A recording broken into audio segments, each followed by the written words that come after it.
ഇതിൽ പരമൊരു ധൈര്യം, ഒരു ഉറപ്പ് നമുക്ക് കിട്ടാനില്ല, അല്ലേ? അവിടെ പറയുന്നത് എങ്ങനെയായി? നീ സാധുക്കളുടെ അപേക്ഷ എന്ത് ചെയ്യുന്നു? കേട്ടിരിക്കുന്നു. അടുത്ത്, അവരുടെ ഹൃദയത്തെ നീ ഉറപ്പിക്കുകയും നിന്റെ ചെവി ചായിച്ച്. ഈ കേൾക്കുക എന്ന് പറയുന്നത് ഒരു ഭയങ്കര കാര്യമാണ്. കഴിഞ്ഞ ആഴ്ചയിൽ ഒരു ബ്രദർ എന്നെ വിളിച്ചിട്ട് ഏകദേശം 42-45 ഒരു മണിക്കൂറോളം ആ ബ്രദർ എന്നെ സംസാരിച്ചതിനോട്. ഏകദേശം ഒരു 28 വയസ്സ് പ്രായം ഈ സഹോദരൻ എന്നെ വിളിച്ചിട്ട് അദ്ദേഹം ഒരു കൊച്ചു കുഞ്ഞ് കരയുന്നത് പോലെ കരയുക. അദ്ദേഹം എന്നോട് ഇങ്ങനെ പറയാ, പാസ്റ്റർക്ക് തിരക്കുണ്ടെന്നറിയാം, എന്നോട് വേറെ ഒന്നും വിചാരിക്കില്ല, എന്നെ കോളിനി എടുക്കാതിരിക്കരുത്. സ്തോത്രം, എനിക്ക് സംസാരിക്കാൻ ആരുമില്ല. ആമേൻ. എനിക്ക് എൻ്റെ വിഷമങ്ങൾ കേൾക്കാൻ ആരുമില്ല. അദ്ദേഹം ഹൈന്ദവ സമുദായത്തിൽ നിന്ന് അദ്ദേഹം മാത്രം, അതിൽ നിന്ന് കോട്ടയത്തുള്ള ഒരു ബ്രദറാ, അദ്ദേഹം ദൈവകൃപയിൽ വന്നതാ. സ്തോത്രം. അദ്ദേഹം പറഞ്ഞു, എൻ്റെ വാക്ക് കേൾക്കാൻ, എൻ്റെ സംസാരം കേൾക്കാൻ ഈ ലോകത്തിൽ ആരുമില്ല. ഞാൻ പറഞ്ഞു, ധൈര്യമായിട്ട് സംസാരിച്ചോളാം പറഞ്ഞു. Hallelujah, praise the Lord. ഇത്രയും നേരം പോകുമെന്ന് ഞാൻ വിചാരിച്ചില്ല. സ്തോത്രം. ഏകദേശം 1 മണിക്കൂർ ഇടയ്ക്കിടയ്ക്ക് വന്ന് അമ്മേ, എൻ്റെ ഭാര്യ വിളിക്കുന്നു, മക്കൾ വിളിക്കുന്നു, എനിക്ക് കട്ട് ചെയ്യണമെന്നുണ്ട്, പക്ഷെ കട്ട് ചെയ്യാൻ പറ്റത്തില്ല. ഹല്ലേലൂയ. അദ്ദേഹം പറഞ്ഞത് മുഴുവൻ ഞാൻ കേട്ടു. എല്ലാം ഞാൻ കേട്ടിരുന്നിട്ട് ഒടുവിൽ ഞാൻ പറഞ്ഞു, സ്തോത്രം, ഞാൻ ഒറ്റ ചോദ്യം ചോദിച്ചു, എത്ര സമയം ബ്രദർ പ്രാർത്ഥിക്കാറുണ്ട്? അദ്ദേഹം പറഞ്ഞു, ഒരു 5-10 മിനിറ്റ്. സ്തോത്രം. ഞാൻ തിരിച്ചൊരു ചോദ്യം ചോദിച്ചു, നിങ്ങൾ ഇത്ര സമയം ഇപ്പോൾ എന്നോട് സംസാരിച്ചു, ഈ സമയം നിങ്ങൾ യേശുപ്പനോട് സംസാരിച്ചിരുന്നെങ്കിൽ നിങ്ങളുടെ വിഷയത്തിന് എന്നേ പരിഹാരമുണ്ടാകുമായിരുന്നു. ഞാൻ പറയട്ടെ, ഇപ്പോൾ ഞാൻ കേട്ടു. എനിക്കെന്നും ഇതുപോലെ നിങ്ങളുടെ ശബ്ദം കേട്ടുകൊണ്ടിരിക്കാൻ പറ്റണമെന്നില്ല. ഞാൻ അല്പം ഫ്രീ ടൈം ആയതുകൊണ്ട് ഞാൻ കേട്ടിരുന്നു. ആമേൻ, സ്തോത്രം.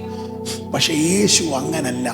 നിന്റെ എല്ലാ വിഷയങ്ങളും, ആമേൻ, നിന്റെ എല്ലാ വിഷയങ്ങളും, എത്ര മണിക്കൂർ, എത്ര രാത്രികൾ, എത്ര പകലുകൾ നീ ഇരുന്ന് സംസാരിച്ചാലും അത് മുഴുവൻ കേട്ടിട്ട് അതിന് മറുപടി അയക്കുന്നൊരു കർത്താവുണ്ട്.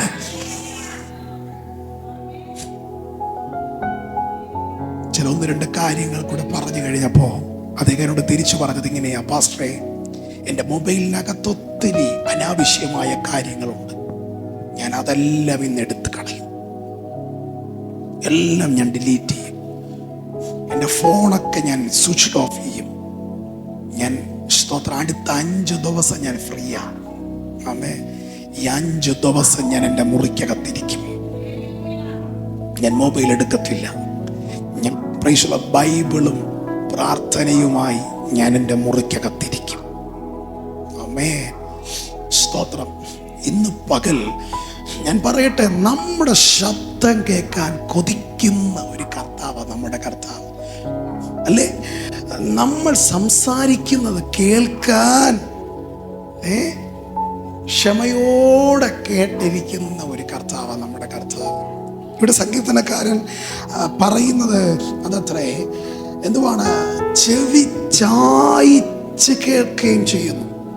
കർത്താവ് എങ്ങനെയാ കേൾക്കുന്നേ? കർത്താവിന്റെ വചനം ഇങ്ങനെ പറയുന്നേ, സ്വർഗം എൻ്റെ സിംഹാസനം, ഭൂമി എൻ്റെ. അപ്പൊ സ്വർഗം സിംഹാസനം, ഭൂമി എൻ്റെ പാദപീഠം എന്ന് പറയണമെങ്കിൽ അത്ര വലിയവനായ ദൈവം. നമ്മുടെ ദൈവം ചെറിയ ദൈവമല്ല. നമ്മുടെ ദൈവം ഒരു മുറിക്കകത്ത് ഒതുക്കാൻ കഴിയുന്ന ഒരു ദൈവമല്ല. നമ്മുടെ ദൈവം ഒരു ബിൽഡിങ്ങിനകത്ത് ഒതുക്കാൻ കഴിയുന്ന ദൈവമല്ല. നമ്മുടെ ദൈവം ഈ ഭൂമിയിൽ ഒതുങ്ങുന്ന ദൈവമല്ല. നമ്മുടെ ദൈവത്തെ സ്വർഗത്തിൽ ഒതുക്കാൻ കഴിയില്ല.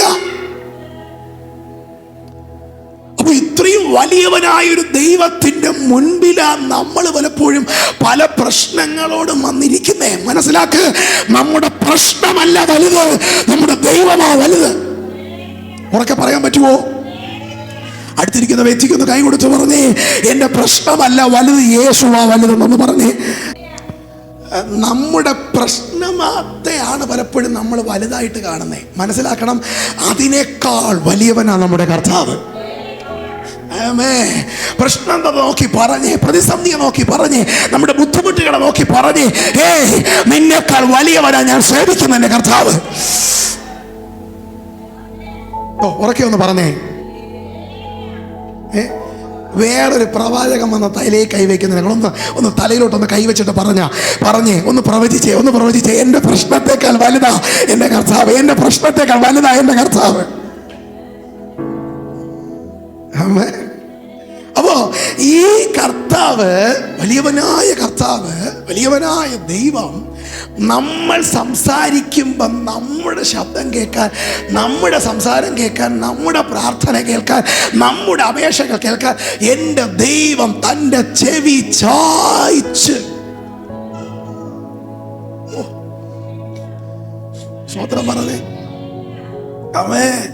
നമ്മൾ ഇരിക്കുന്ന ആ ഞെരുക്കത്തിൽ, നമ്മൾ ഇരിക്കുന്ന ആ ഇടുങ്ങിയ അവസ്ഥയിൽ, നമ്മളായിരിക്കുന്ന ആ പ്രതിസന്ധിയുടെ നടുവിൽ, സ്തോത്രം അല്ലേ, നമുക്കൊന്ന് പ്രാർത്ഥിക്കാൻ, നമുക്കൊന്ന് പാടാൻ, നമുക്കൊന്ന് ശക്തമായിട്ട് ദൈവത്തെ ആരാധിക്കാൻ കഴിയാത്ത ഒരു സാഹചര്യത്തിലാണ് നമ്മൾ ഇരിക്കുന്നതെങ്കിലും നമ്മുടെ ഹൃദയത്തിൻ്റെ എന്തോ പറയുന്നേ ഒരു നീറ്റലുണ്ടല്ലോ, ഹൃദയത്തിന്റെ ഒരു വേദന ഉണ്ടല്ലോ, അതുപോലും അല്ലേ കർത്താവിന്റെ വചനം പറഞ്ഞു, ഹൃദയം മുറിഞ്ഞവർക്ക് യഹോവ സമീപസ്ഥൻ എന്ന് വെച്ചാൽ, നീ ഇരിക്കുന്നിടത്തിരുന്ന് നിന്റെ ഹൃദയം മുറിഞ്ഞുമ്പോ അവൻ ഇന്ന് പകൽ നിന്റെ അടുത്തിൽ ഇറങ്ങി വരാൻ.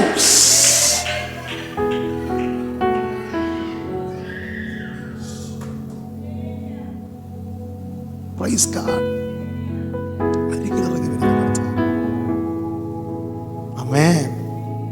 കേൾക്കുന്ന പ്രസോദനം പറഞ്ഞാട്ടെ. അപ്പോൾ ഈ ദിവസങ്ങളിൽ നമ്മുടെ പ്രാർത്ഥനകൾക്ക്, നമ്മുടെ അപേക്ഷകൾക്ക് ചെവിചായ്ച്ച് കേൾക്കുന്ന ഒരു ദൈവം, നല്ലൊരു കേൾവിക്കാരൻ. നിങ്ങളോട് പറയാനുള്ള പ്രബോധനം ഇതാ, നമ്മുടെ കർത്താവ് നല്ലൊരു കേൾവിക്കാരൻ.